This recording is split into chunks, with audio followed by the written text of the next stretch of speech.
to the league. You're joining us here today with your host, David Magid, my co-host. You may know him as the Solar Maverick, but today we're going to be calling him Benoy Thanjan. And you give us 5 minutes. We're going to give you the latest clean energy trends in the industry today. First trends that we're going to be aware of amazing information is we have in the state of Michigan procurement 2.5 gigawatts of battery energy storage. This is a solicitation. This is information that has been available, and the market is really starting to get active. Projects are starting to hit the notice to proceed. Momentum and milestone here. Very exciting to see everything that has been going on. Next component that we're really going to focus on in that state of Michigan, staying there, is looking at community solar. As a lot of us have seen, looking at the HB 4840, 4839, a lot of these different bills that have been put in place here for community solar, there has been a lot of talk, a lot of pushback. Now with these Senate bills 152 and 153 of 2023, we're expecting, bipartisan support, for these bills to pass, which would enable community solar projects to be built, since these community solar projects are typically built from private owners of the energy facilities. So very exciting, on that front. Other really interesting news that a lot of us have seen is a group, EOS Energy, specializing in this longer duration battery energy storage technology, had just received a very amazing strategic investment, over $300 million, coming to them, really going to be enhancing the technology. Lots of exciting stuff to come, and that's that. Those are two great items, David. I appreciate you sharing it. Recently, the summer solstice passed. If you didn't know what the summer solstice is, it's on June 20th. It's the longest day of sunlight. So usually people in the solar industry celebrate that.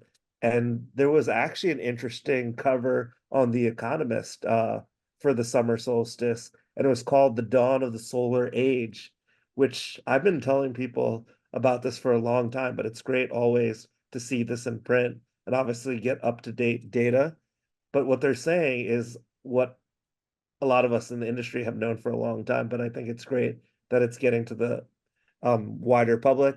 It basically says the exponential growth of solar power will change the world and will be in an energy-rich future in a very short period of time. They call solar's exponential rise not a hyperbole, but a statement of fact. Installed solar capacity doubles roughly every 3 years, and it's going to grow tenfold each decade. Right now, solar is maybe about 6 to 7% of the solar generation in the US, but solar cells will in all likelihood be the single biggest source of electrical power on the planet by the mid 2030s, which is actually not that far away. I can't believe we're already halfway into 2024. By the 2040s, it's going to be the largest source, not just electricity, but all of energy, which to me is like mind-blowing. The all-in cost of electricity they produce promises to be less than half as expensive as the cheapest availability today. Solar is a technology. It's continuing to improve. It's similar to chip technology, which they call Moore's Law. There's actually in solar, they call it Swanson's Law. So this is like really exciting stuff.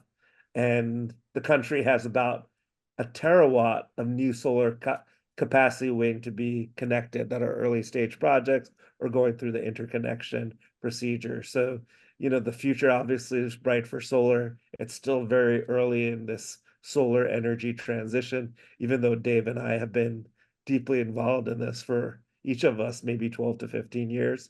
I was also attending the ACOR Policy Forum, which was about 3 weeks ago, and that's the American Council of Renewable Energy. They had, actually, it's their finance forum, not policy forum, that they had in the beginning of June. And it was interesting. They had a panel about what are some of the challenges that smaller developers are experiencing. And they were talking about, actually, specifically, Clark Konsulik. He's from US Bank. He talked about how pre-development financing specifically is extremely difficult now for small and mid-sized developer, and is one of the largest barriers that are facing developers right now. Um, Thank you for your time. You've enjoyed 5 minutes of the best information regarding energy.